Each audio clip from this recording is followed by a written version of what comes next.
ಕನ್ನಡ ಸಿನಿಮಾದಲ್ಲಿ ಅತಿ ದೊಡ್ಡ ನಾಯಕಿಯಾಗಿ ಕೂಡ ಕಾಣಿಸಿಕೊಂಡಿದ್ರು ಮತ್ತು ಸೀರಿಯಲ್ಗಳಲ್ಲೂ ಕೂಡ ಅಭಿನಯ ಮಾಡ್ತಿದ್ರು.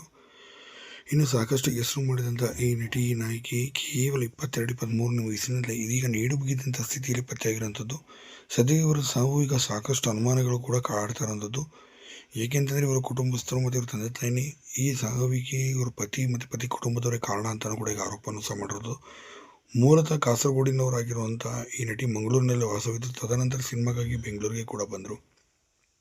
ಅವರು ಬೇರೆ ಯಾರೂ ಅಲ್ಲ, ಶಹನಾಜ್ ಸಾಜದ್ ಅವರು ನೋಡಿಗೆ ಕೂಡ ತುಂಬಾ ಮುದ್ದಾಗಿದ್ದಂಥ ಈ ನಟಿ ಅತಿ ಚಿಕ್ಕ ವಯಸ್ಸಿನ 22ನೇ ವಯಸ್ಸಿಗೆ ಮದುವೆನೂ ಸಹ ಆದರು.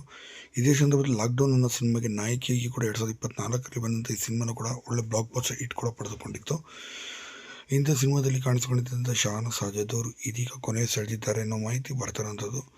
ಇನ್ನು ಅವರದೇ ಆದ ರೀತಿಯ ಛಾಪನ್ನು ಕೂಡ ಮೂಡಿಸಿದಂಥ ಶಹನಾಜ್ ಸಾಜದ್ ಅವರು ಇದೀಗ ಪತಿಯವರ ಮನೆ ಚಿತ್ರಹಿಂಸೆಯಿಂದ ಮತ್ತು ಪತಿಯ ಅನುಮಾನಗಳಿಂದಾಗಿ ಈ ನಟಿಗೆ ದುರಂತ ಅಂತ್ಯ ಕಂಡಿದ್ದಾರೆ ಅನ್ನೋ ಮಾಹಿತಿಗಳು ಬರ್ತಾರಂಥದ್ದು. ಆಗ ನೀವೇನಂತೀರ ದಯವಿಟ್ಟು ಕಮೆಂಟ್ ಮಾಡಿ ತಿಳಿಸಿ.